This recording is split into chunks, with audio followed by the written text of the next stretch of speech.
Morning, welcome everybody. It's Wednesday. Who's excited to be here for Wednesday? All right, one person.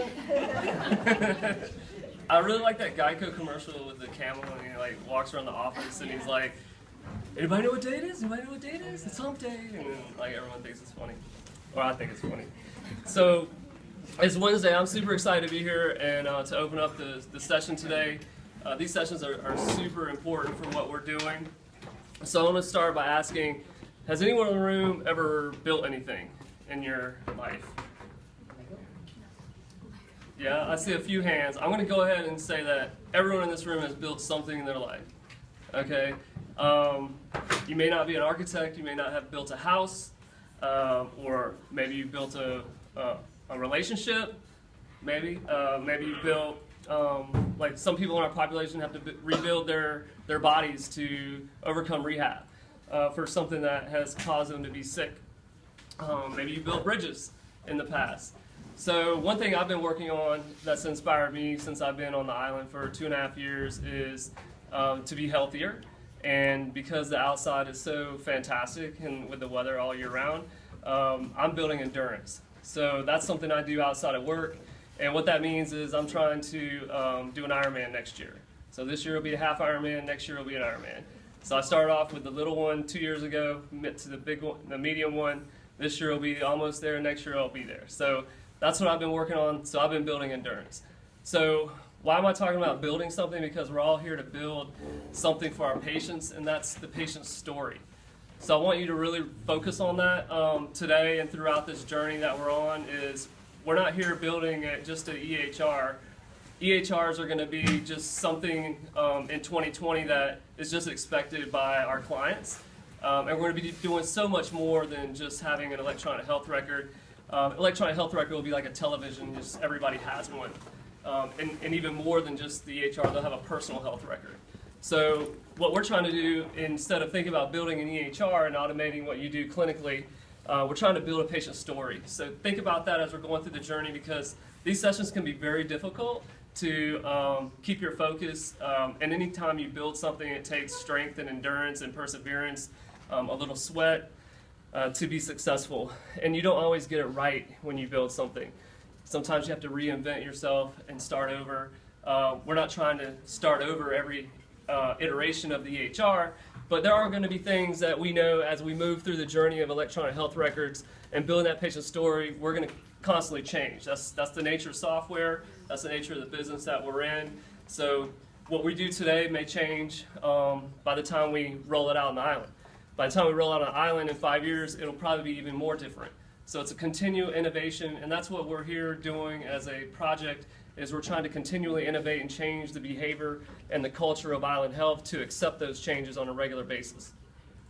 My name is Brian Hugeback. I'm the Senior Consulting Executive for consulting for the Cerner team. So I ultimately have the responsibility of the Cerner team on the island, working with you guys to ensure that they're delivering the best consulting around what we do in the world. So that's a huge commitment that I have to our team. And I'd like to ask everyone to pledge something with me today, and that you want to pledge that the island is the healthiest population in the world. And we're not there yet. Who wants to take that pledge? Who wants the island to be the healthiest population health model in the world? I would hope everybody in here is motivated. If not, I need to go talk to some senior directors and senior executive directors who picked you as SMEs, because that's really what we want. We want this island to be the healthiest population in the world. We have the perfect model here with the island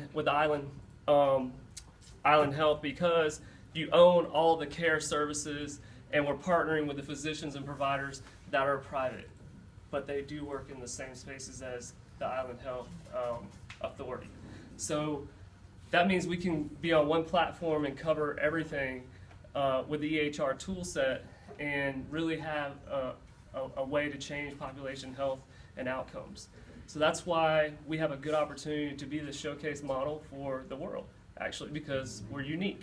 And everyone else has the opportunity to do that, but it's much more difficult because they have to work with other vendors and disparate systems and organizations with different motivations, visions, and goals.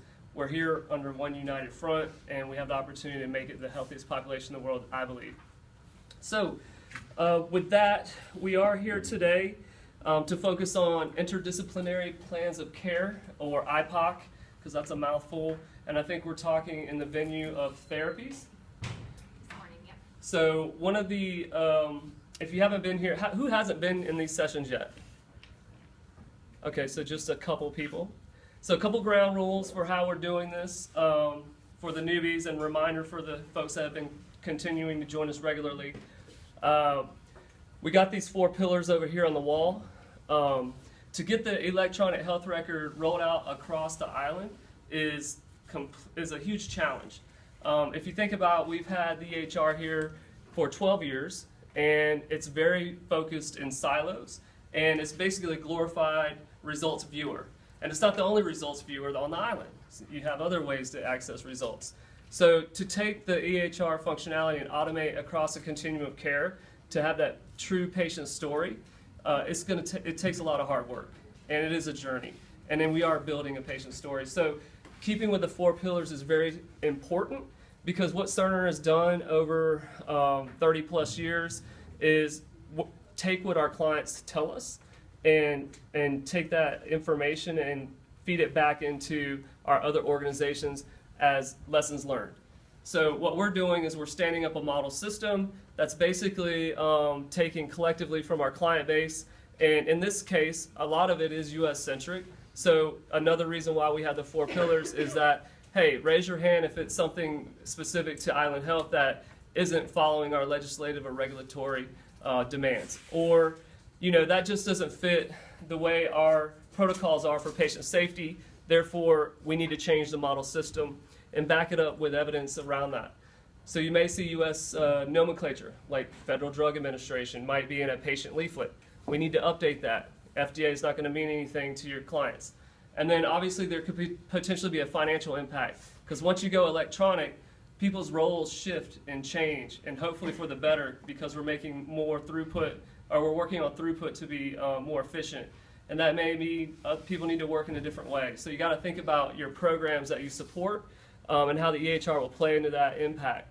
So those are the 4 pillars. So what you see today through the demos, if anything jumps out at you that goes against that, that's what we're here to hopefully nail in the design and update the design so it fits for the island. But for the most part, we've done therapies, we've done interdisciplinary plans of care, we have lots of clients that use this stuff and they're successful using it. So we just want to make sure that we're starting with a base and you're letting us know where we're out of sync in the actual design. So with that, any questions for me? Any comments? Anyone forget their pledge? Healthiest population health in the world? And we're here to build a story, the patient story. Those are 2 things I'd like for you to take away. Again, thank you for letting me open up with these comments, and please take your opportunities to feed your body and stay nourished and healthy and alert, because these sessions can be very long and tedious, and they're meant to be. It's not supposed to be easy to change a nation or an island in terms of health and care. All right, thank you. Ryan, I have a thought for Yeah, you. sure. We have been talking to everybody here in pretty much every session. We've been explaining the difference between perfect and good enough. Yep. And so yesterday we had somebody who was concerned about using good enough versus perfection. And the question posed to us was, are you asking us to lower our standards because we believe that we're already perfect? Can you address that? Absolutely. We're not asking anyone to change your standards to a lower level of care. That condescends everything we're about. What we're really trying to, and my take on it is, I touched on it a little bit, we're in a journey. Electronic health record is going to always be changing. Standards of care always are changing. So we need to understand how you're delivering perfection to your clients, because perfection is not attainable. I mean, if you look across any type of sport or athletes that are the best in the world, they're not perfect. We're not going to be perfect, but what we can do is get a base patient story out to every provider so you get to know your population individually. Because I guarantee if you know your patients, it's going to be a lot harder if they have a bad outcome because it's personal. So to get there, we have to get the EHR rolled out across the island by June of 2015. So that's a huge task given where the EHR is today. So are we going to be perfect in June 2015? I guarantee you we're not. We're not perfect at Oceanside where we've rolled out a lot of our functionality. There's a lot to improve on. So please don't take the fact that we're not going to be perfect when we get to the beginning is what we call it. Because the beginning is just the beginning of the patient's journey and the patient's story of how each individual can understand your clients personally. Because that's what it really was back when healthcare started. And we've lost that way because the population has gotten so large that I have a patient panel of 4,000 people. How do I know them individually and personally? Well, one way is the EHR is going to provide some of that information and the patient's going to drive that. So yeah, we're not going to be perfect, but we're not going to lower care, standards of care. Yes? Thanks, Brian. And your words really resonate with me. I mean, that's my whole career to be client-centric. And I'm thinking about, though, yesterday when I left the sessions, I was kind of a bit disturbed last night because I almost was thinking that it's not going to be opening up one record where the client's story is there. It's almost like I was thinking I have to go into each encounter. Oh, so we're talking about Mrs. Smith. Oh, this is what Mrs. Smith experienced. I have to go into the ER. I have to go into the mental health. I have to go to seniors health. I have to go into home and community care. Yeah. So I guess I wanted to be really innovative. I thought I would see one list of client goals that would inspire me about this person, but instead I'm having a sense that each program is still going to be with their own little care plans and their own goals. No. So I wasn't sure. Let me reassure you, 100% that will not be this scenario that we're driving to. So in addition to, I mean, you're sitting in here getting a little bit of chunks of how we automate practice. So you're seeing it in therapies today. You may have saw it in surgery a week or two ago. What we haven't shown you is how it all comes together. And there's two things that we're doing to drive that. One is innovation. It's not available today. It's called the NOMI view.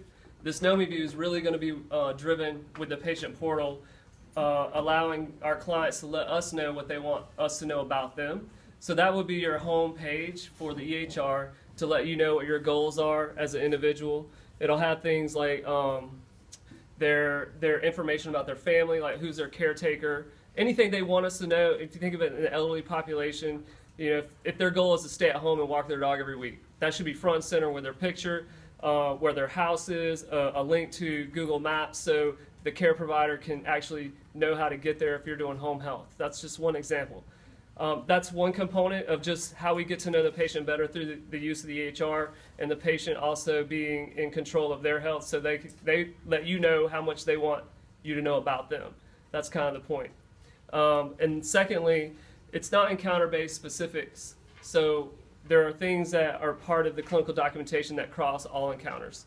So basically, we have different views depending on what role you're in, and these are called M pages. I don't know if you've seen an M page yet, but usually the chart will open up to your M page. So usually there's a nursing summary page, there's a physician summary page, or maybe an ancillary or a therapies page. What you're going to see there is what crosses all encounters, which is what we call an Island Health controls. I think we made that up here.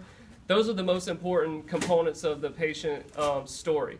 What's been their previous problems or previous diagnoses? What's been their histories in terms of medications, home medications, and that reconciliation process when they come in from the prescription drugs is front-facing. Family history, social history, their demographics, all that stuff crosses encounters. And then when you get down to the encounter specifics, what we try to showcase is the most current, recent, relevant documentation and results. So you're right. You do have to dig if you want to go back historically, but what we want to be able to give you in the real estate that a computer can provide, or an iPad can provide, or an iPhone can provide, is just a list of the last 3 major critical results or documentation. Other than that, you're going to have to search like you search through a paper record today. But hopefully you get the patient's story front and center. That's the goal. Yeah? We brought this up yesterday, and I think this will read a little bit. What you haven't mentioned is IPOC, which is the actual plans of care. Yeah. And so those are encounter specific is what we're hearing.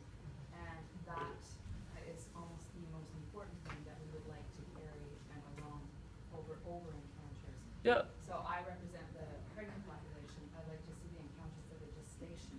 Yep. So we'd like to have that capacity. Yep. Again, there's going to be specifics that are part of the plan of care that cross every encounter. And then there's going to be specific encounter-specific documentation that you have to drill into if you want to see what that history and physical was for that day in week 12 versus week 20. You're not going to get all that information front and center. It's too much information to present. But can you get to it very quickly and easily? Absolutely. They're asking for the actual IPOC to be carried from encounter to encounter.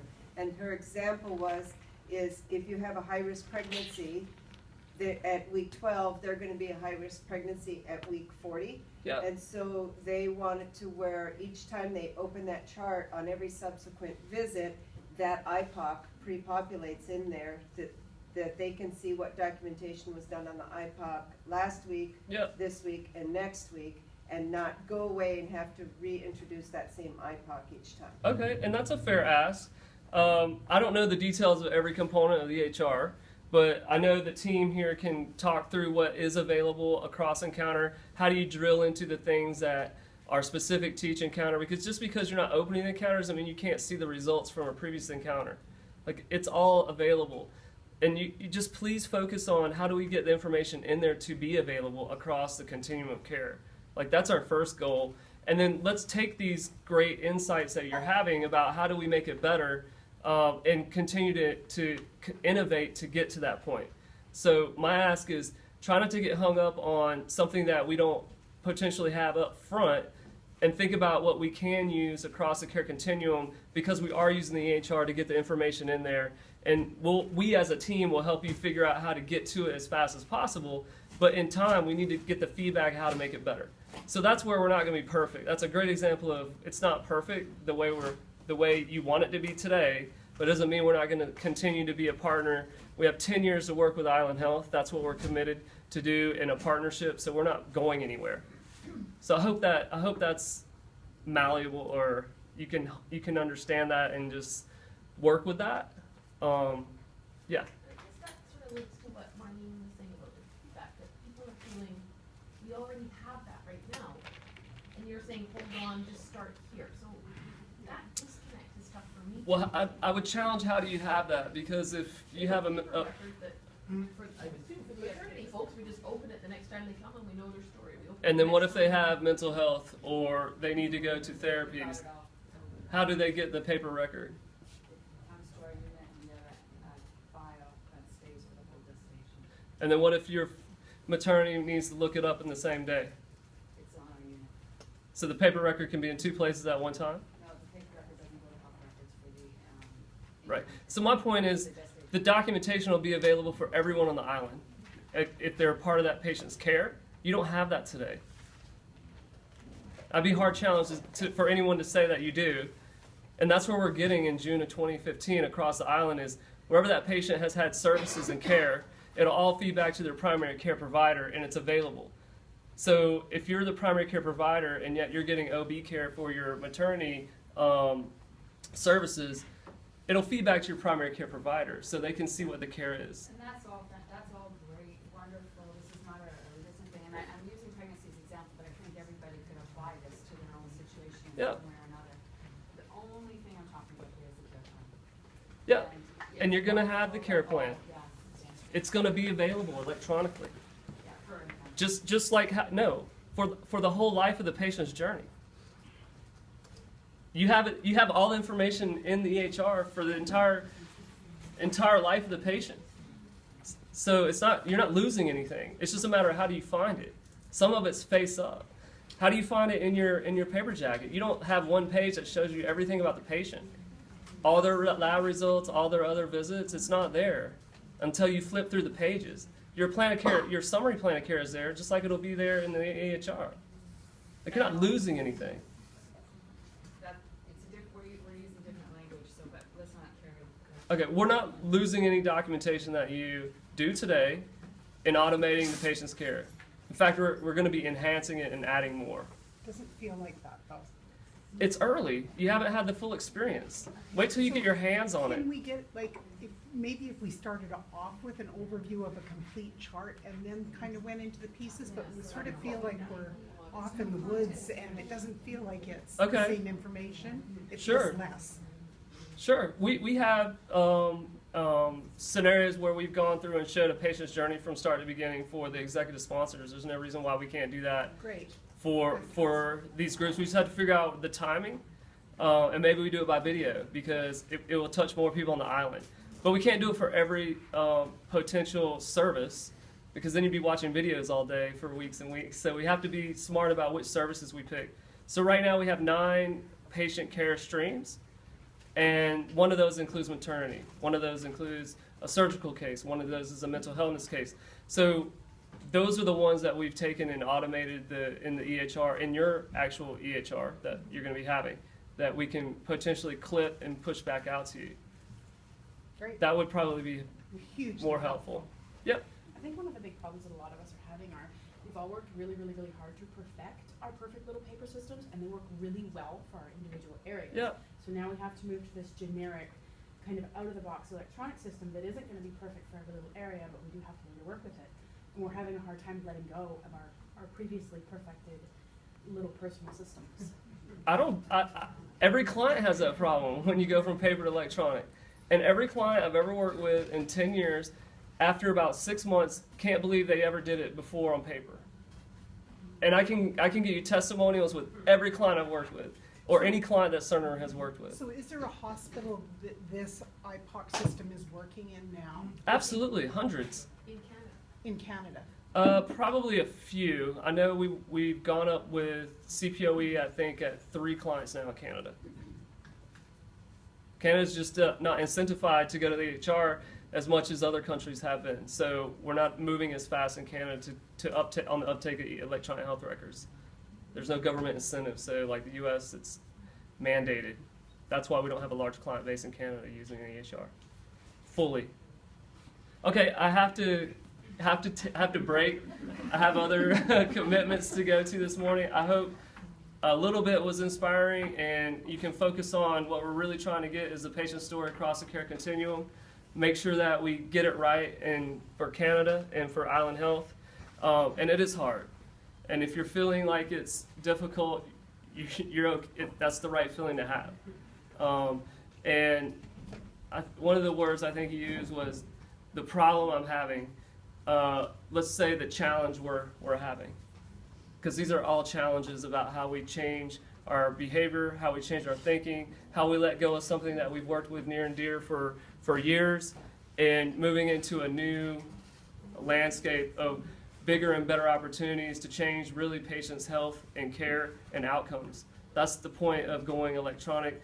There's lots of documentation on it and studies on it of why we're doing it, and the organization's committed to it. So let's think of it as a challenge. We're building a patient story. It's not easy. So thank you, everybody. Thank you. Thank you, Brian.